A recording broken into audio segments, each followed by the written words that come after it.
नमस्कार, मैं राहुल अवस्थी और आप देख रहे हैं भारत अपडेट। यूक्रेन से इस वक्त की सबसे दहला देने वाली खबर आ रही है, जब पारा -20 डिग्री सेल्सियस तक गिर चुका है और हड्डियां गला देने वाली ठंड पड़ रही है।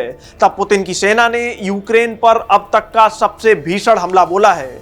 एक तरफ अबू धाबी में शांति की बात हो रही थी, ट्रंप शांति की अपील कर रहे थे, लेकिन पुतिन ने 450 ड्रोन और मिसाइलें दागकर यह साफ कर दिया है कि उन्हें कूटनीति नहीं, तबाही पसंद है। इस हमले में न सिर्फ बिजली गुल हुई है, बल्कि इतिहास के पन्नों को भी लहूलुहान कर दिया गया है।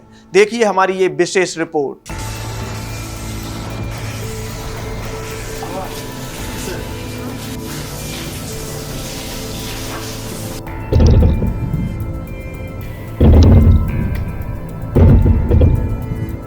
आसमान से बरसती मौत और जमीन पर बिछी बर्फ की सफेद चादर, ये आज के यूक्रेन की हकीकत है।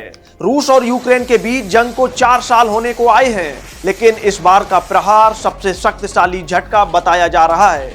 पुतिन की सेना ने एक ही रात में 70 क्रूज मिसाइलें और 450 आत्मघाती कामिकेज ड्रोन से यूक्रेन को पाट दिया। तापमान -20 डिग्री सेल्सियस है, हीटर बंद हैं, बिजली गायब है और पानी की पाइपें जम चुकी हैं। राजधानी कीव के 1000 से ज्यादा रिहायशी टावर ब्लॉक अब कब्रगाह जैसे ठंडे हो चुके हैं। राष्ट्रपति जेलेंस्की का कहना है कि रूस ने रिकॉर्ड संख्या में बैलिस्टिक मिसाइलें दागकर जानबूझकर ऊर्जा संकट पैदा किया है, ताकि ठंड को हथियार बनाया जा सके। लेकिन इस बार पुतिन ने सिर्फ वर्तमान पर नहीं, बल्कि साझा इतिहास पर भी वार किया है।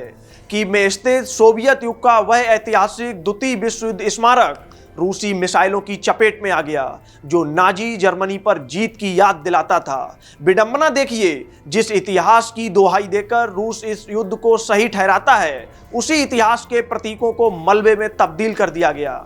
स्थानीय नागरिक इसे सांस्कृतिक नरसंहार कह रहे हैं। ये हमला उस समय हुआ है जब अमेरिका की मध्यस्थता में अबू धाबी में दूसरे दौर की शांति वार्ता शुरू होने वाली थी।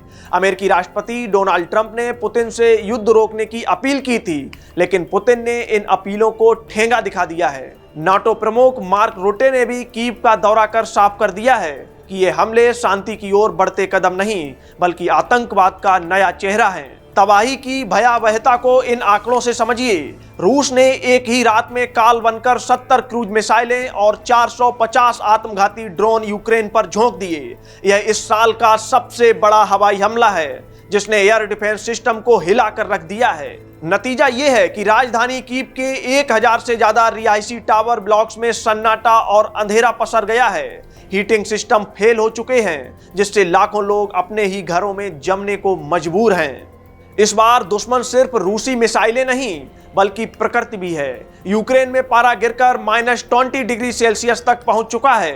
फरवरी 2022 के बाद से यह सबसे कम तापमान है, जो इस युद्ध को और भी घातक बना रहा है। मिसाइलों की इस आग ने मासूमों को भी नहीं बख्शा। दक्षिणी शहर जापोरिजिया में रूसी हमलों की चपेट में आने से 2 किशोरों की जान चली गई। रिहायशी इलाकों को निशाना बनाकर पुतिन ने दुनिया को युद्ध का सबसे क्रूर चेहरा दिखाया है। सवाल अब यह है कि क्या पुतिन की यह रणनीति यूक्रेन का मनोबल तोड़ पाएगी, या फिर इस भीषण ठंड और तबाही के बाद पश्चिमी देश यूक्रेन को और घातक हथियार मुहैया कराएंगे। फिलहाल यूक्रेन की सर्द रातें और लंबी होती जा रही हैं।